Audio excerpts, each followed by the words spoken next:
You mentioned that when you walked into this ambush in search of food, you were tied, and then shooting broke out. Yes. Who untied you? How did you? Were you tabed? We were tied, not tied to the extent that we couldn't have ourselves loosed up, okay? We were tied. They were about to go ahead. Hardman Sunday had been tied, but it was a thing that I could just loosen. If you are in a desperate situation, you have desperate means of getting things done. And so, although I was tied, but I was told to go, and my children were also there, I had to do something to untie myself, having been told go, to let go of myself and the kids. And so it was a thing that I just forced out and go. I can't really explain. Certain things beyond explanation. How old were your sons at the time? One was, at the time, just 1.5 years old. The other was just two plus months. And we ran. And that's why they went through. And only while you were there, did you see Prince Johnson? If you had to put Prince Johnson in front of me, I don't know him. No. I did everything I could to steer away. Now, were you still in Monrovia during Octopus? No, I was in the United States, I think, by that time. Octopus was 1992. 1992? Yes. Yes, I was in Monrovia. What was your experience like during that time? Gunshots rained on the houses like to say you had thunders coming from all over. Blah, blah, blah, blah, blah, blah. And in the evening, you could see them, you could see bullets flying. Has to say birds were moving in columns. And our homes were rattled with bullets.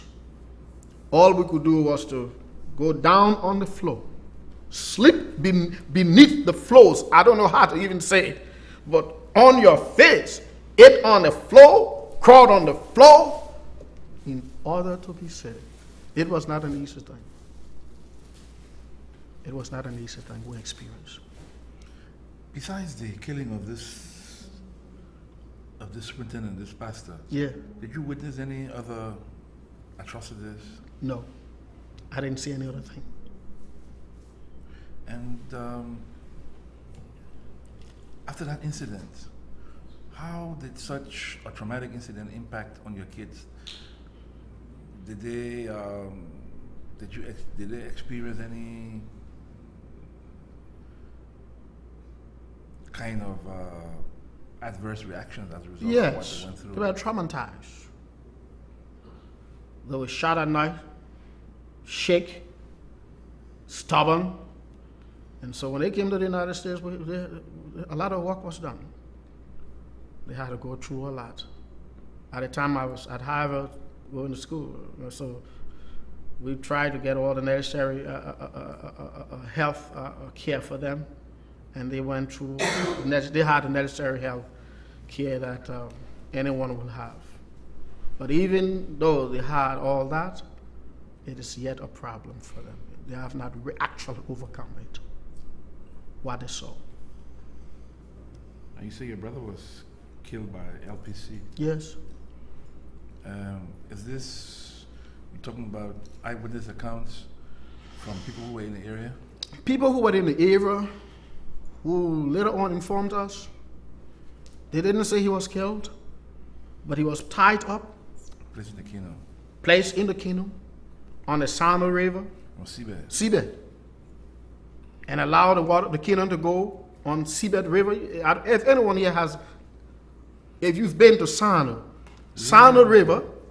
We held hearings in Sino. Okay, you know Sano River, and you know the current of that river. And there he was placed to go. And since then, we never heard from him. And who did this witness report was in charge of the group that did that? Is there any commander name? They tried to identify, to connect some names, and some faces. But can you remember any of the names they gave you? No, not definitely, no. And this was in which year, 1994? Before 1994. Before 1994. It was on the onset when he went there. He happened to be a crewman, okay, and it was on a travel line at the same time. According to information, he didn't want to get involved in being a fighter and what have you. Oh, I really can say, okay, I really can say. And that's how he died. And my mother has to go through that every day, even though she's with me in Rhode Island. I have to just keep on hawking her every day. And your mother was in the CBI at the time? My mother was, no, she was in Kakata. Oh, she was in Kakata? Yeah, Kakata. Okay, thank you very much. You're welcome, thank you.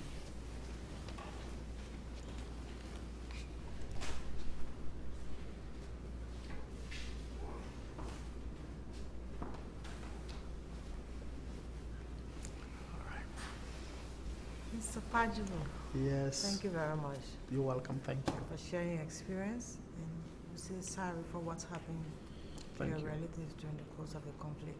Thank you.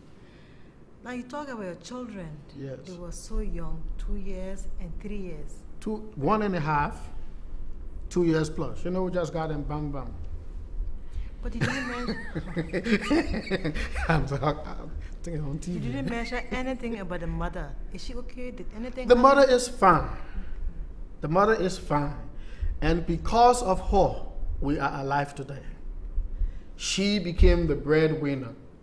She used to go out when it was time to look for their food.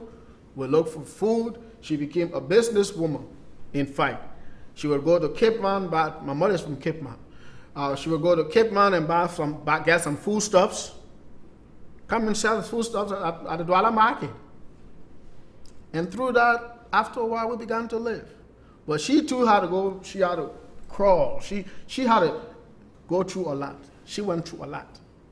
She went through a lot in order to have us where we are today. If it had not been for her, I wouldn't be where I am today. I would have died. Because I couldn't get out there to look for food any longer. When that happened, I decided to stay away. In fact, the trees were gone. There were no more trees with plums. The trees that were there, folks went to work and made coal out of them until ecomog came, and then until the presence of ecomog, we began to have the relief. How do you call it? Self-food relief. Okay, and let me confess, the very first day I got that bench, I ate like I don't know. As some folks said to me, I was blessed. I didn't die because they say you eat a lot of it. I ate until I had my shirt open. I fed my sons, and I don't know. I did the cooking out there. And I read it. I can tell everyone what happened. I ate. I cooked. Oh man! I didn't look for a spoon. I ate with my hands. Bam, bam, bam. So man, I was looking like a wild animal. Oh, thank you. And thank you very much for that information. You're welcome. And you said you're a clinical psychologist? Oh, I got a certificate in that. Okay, and I mean, just your mother, you say your mother is here. My mother is in America. But she's here. I have 2 master's degrees. Okay. One in social science and one in rights and justice, looking at religion and what have you. And you say as a result of the war, your mother is kind of depressed. She is depressed, but her depression brought about high blood pressure. Okay. And then her heart. She has more than 6 medications that she has to take every day. Now, Is she talking about it, her experience now, or she still? I don't like to have her talk about it. She talks about it, But I try to go in because the more I give her a chance to talk about it, the more I will have to deal with it again with her. I don't like to go over it. And when we sit down, she talks about it. But don't you think that would be good for her to work with some other person besides you? No, that's what I'm saying. She's gone through a lot already. She's met, she's gone through counseling. Okay. She's gone through a lot. But you're talking about a mother. I know. And the ones that I'm talking about happen to be my oldest and older. So I'm the only one she looks up to now. And so I don't like to hear her trying to go through it. Because when she begins to go through it, I go through it, then I have to come and deal with her. It is a visual cycle thing. Even though she's gone through counseling, it is yet a problem for her. It is still up to date. It's a problem. So your brother that died, he had children? Oh, a lot. And where are they? A lot of them are in Liberia. They are in Liberia. Some were killed, as I said. Some got missing. They haven't been found. And other relatives and friends also died during the whole thing. Some got on board the ship and got drowned. Running to Nigeria at that time. Okay. Thank you very much. You're welcome.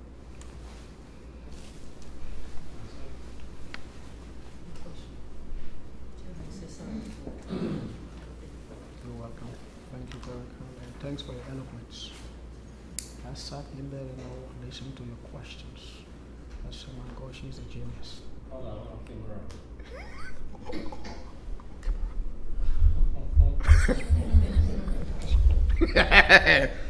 Am I still on camera?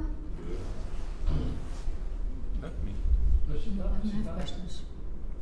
No questions. Yes, there is.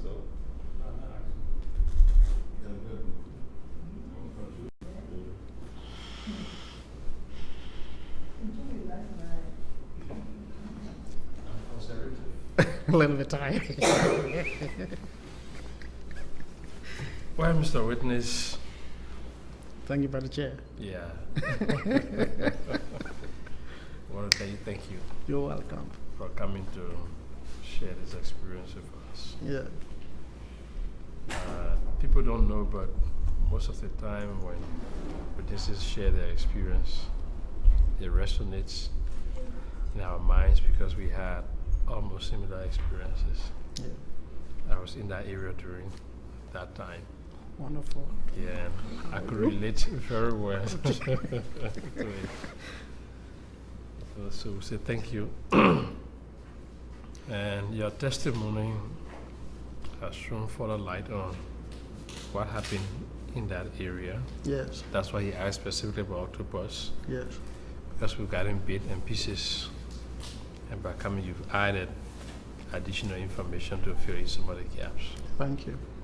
So thank you very much. And the testimony has just ended. Oh, thank you.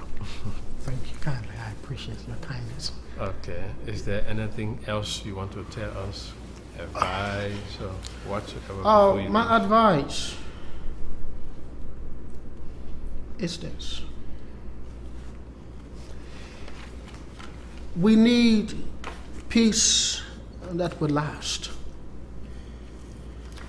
But in order to arrive at lasting peace, there will have to be some confession. Folks will have to admit their guilt, their wrongs. A lot of folks will have to come and tell the Liberian people what roles they play. Then they come asking for healing, asking for forgiveness. Without that, I, as an individual, found it difficult for us to attain peace. When you who have committed a crime against the people will ask for reconciliation and you cannot admit your wrong you've done, you cannot look at the folks in the face and say, at the time, looking at the circumstances we had, these things had to be done. Now that I or we can reflect, we ask for forgiveness. Then the healing process will be genuine. Another thing that I see with the nation in the process of healing is that if our government, if people will heal, if we will rebuild, those who will be employing will-be leaders must not just employ anybody. That's one of the problems I'm seeing as far as I sit here. Not because the man is from America, he comes with a master's degree, you don't even know what school he even graduated from. He's put in the classroom to teach, or he's there to rehabilitate when he doesn't have the skills to do the work. At that rate, we are revisiting the wounds, and we are developing a community, a generation of ignorance again. Half the man here, he never did 1 + 1. But he's sending into the classroom to be the teacher to teach 1 + 1 because he has a degree. Folks the leadership there must be very careful. When the man leaves from the place and goes home with a degree, these schools are here, call the school. Another thing again that I found detrimental to the growth and development of the nation is that there are a lot of mushroom colleges that have come up. If we are not careful as a nation, all these folks will have come forth, will have gone to these colleges, graduated with the notion or the basic understanding that they are educated, whereby they are not. Let us look at the social problems the nation will be faced with these individuals who think they have attained education when they have not. It is a social problem that folks may not see now, but will have long-term effect upon the nation. Because these are the same ones that will be governing. Yeah. These are the same ones that will be impacting and giving instructions. How will they hinder the redevelopment, the healing of the wounds of the nation when they themselves have not exposed themselves to land? But they are the ones. And so my recommendation is, man comes from the United States, man comes from anywhere here, don't just see that paper, call the school. Call the school. Another thing that I'm bad about who are those in those multiple of universities or colleges back home? Where are the teachers coming from that are passing on instruction? Where are the teachers coming from? What are the laboratories they have? What library do they have? We are looking at how to reconcile, because one of the reasons the whole thing started has to do with illiteracy. If the general public had the education that should be there, folks would not have brainwashed them. If the healing must go on, if we won't have to revisit what happened, we must begin to look at every angle of our society and build up and patch. And one of the areas that I found to be against the growth and development is education. So my recommendation is, not everybody who comes with a paper